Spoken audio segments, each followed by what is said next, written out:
Halo semuanya, kali ini kami dari kelompok 4 kelas 104 ingin menjelaskan materi sejarah, yaitu mengantar ilmu sejarah. Anggota-anggota dari kelompok kami ada Dinda Adea Ajeng Azura dari absen 9, Fauzan Akbar dari absen 19, Gian Azhara Faranisa dari absen 16, Kaila Shivana Putri dari absen 19, Muhammad Rasya Razi dari absen 25, dan Fani Albaki Arindawardana dari absen 30. Pertama-tama, kita akan membahas mengenai apa itu sejarah. Kata sejarah berasal dari bahasa Yunani historia yang berarti penyelidikan atau pengetahuan hasil penyelidikan. Dalam bahasa Arab, syajaratun berarti pohon sebagai simbol silsilah atau asal-usul.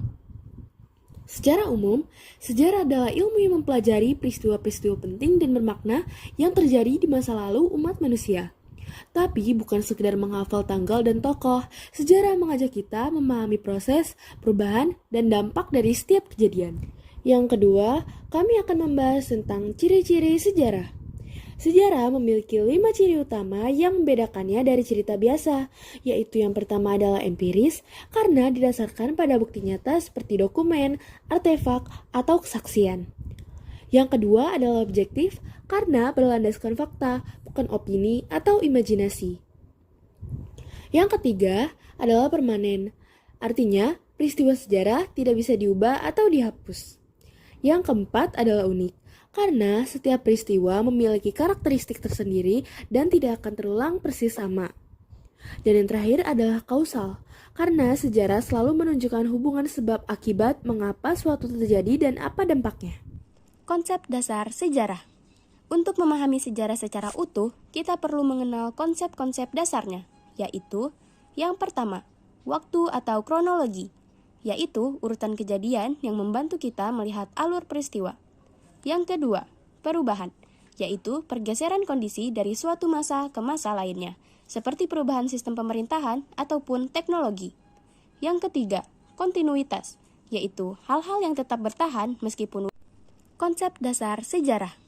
Untuk memahami sejarah secara utuh, kita perlu mengenal konsep-konsep dasarnya, yaitu yang pertama, waktu atau kronologi, yaitu urutan kejadian yang membantu kita melihat alur peristiwa. Yang kedua, perubahan, yaitu pergeseran kondisi dari suatu masa. Unsur-unsur sejarah. Sejarah tidak bisa dipisahkan dari 3 unsur utamanya, yaitu yang pertama, manusia. Manusia berperan sebagai pelaku dan saksi peristiwa. Yang kedua, ruang, yaitu tempat terjadinya peristiwa. Bisa berupa wilayah, negara, atau bahkan satu kota kecil. Yang ketiga, waktu, sebagai penanda kapan peristiwa itu terjadi dan bagaimana konteksnya pada saat itu. Selanjutnya, saya akan menjelaskan sumber sejarah. Untuk menulis dan memahami sejarah, kita membutuhkan sumber yang dapat dipercaya. Yang pertama, ada sumber primer. Sumber primer adalah sumber asli dari masa lampau, seperti dokumen resmi, surat, catatan harian, atau artefak. Yang kedua, ada sumber sekunder. Sumber sekunder adalah tulisan atau analisis yang dibuat berdasarkan sumber primer, seperti buku sejarah atau artikel ilmiah. Yang ketiga, ada sumber tersier.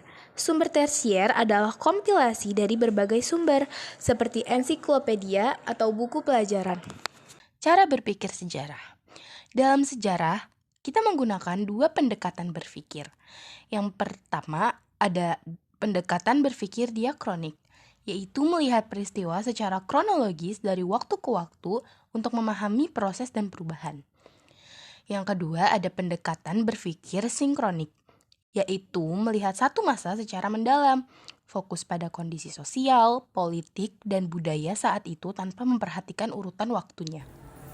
Manfaat mempelajari sejarah. Sejarah punya banyak manfaat loh. Secara inspiratif, sejarah menumbuhkan rasa nasionalisme dan cinta tanah air. Secara edukatif, kita bisa belajar dari kesalahan dan keberhasilan masa lalu. Secara instruktif, sejarah membentuk sikap kritis, analitis, dan empatis terhadap sesama.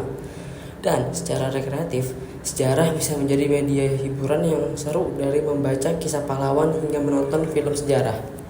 Ilmu bantu sejarah, yaitu untuk memperkaya pemahaman sejarah. Kita dibantu oleh berbagai ilmu lain yaitu yang pertama ada arkeologi.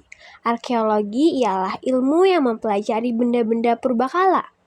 Yang kedua ada antropologi, yang mempelajari manusia dan budayanya. Ketiga ada sosiologi, yang mempelajari masyarakat dan interaksinya. Yang keempat, geografi, yang mempelajari ruang dan tempat. Lalu yang kelima ada kronologi, ialah yang mempelajari urutan waktu dan penanggalan. Historiografi. Historiografi adalah proses penulisan sejarah secara ilmiah. Ada 3 jenis historiografi. Yang pertama adalah tradisional.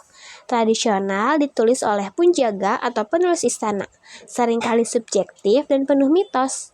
Yang kedua ada kolonial. Kolonial ditulis oleh sejarawan Belanda, cenderung Eurosentris dan merendahkan bangsa Indonesia. Dan yang ketiga ada modern atau nasional. Ditulis oleh sejarawan Indonesia setelah kemerdekaan, lebih objektif dan menampilkan rakyat sebagai aktor utama. Tujuan historiografi adalah melestarikan memori kolektif bangsa, menjadi sumber inspirasi, dan meningkatkan kesadaran sejarah serta identitas nasional. Dalam prosesnya, penulisan sejarah melalui 4 tahap. Yang pertama ada heuristik, yaitu pengumpulan sumber. Yang kedua ada verifikasi, kritik sumber. Yang ketiga interpretasi atau penafsiran fakta. Dan yang keempat ada historiografi, yaitu penulisan naratif. Dari materi mengenai sejarah yang telah kita pahami, kita dapat mengambil kesimpulan bahwa sejarah bukan sekedar kumpulan peristiwa masa lalu, melainkan cermin perjalanan umat manusia yang syarat makna. Dengan memahami sejarah, kita belajar mengenali identitas, memahami perubahan, dan menghargai keberlanjutan nilai-nilai yang membentuk masyarakat. Melalui pendekatan ilmiah, sumber yang terpercaya, dan cara berpikir yang kritis, sejarah menjadi alat bantu untuk melihat masa lalu secara jernih dan membangun masa depan dengan lebih baik. Mempelajari sejarah bukan hanya tentang mengenang, tetapi juga tentang mengambil pelajaran, menumbuhkan empati, dan memperkuat rasa kebangsaan. Karena di balik setiap peristiwa, tersimpan kisah yang bisa menginspirasi generasi berikutnya.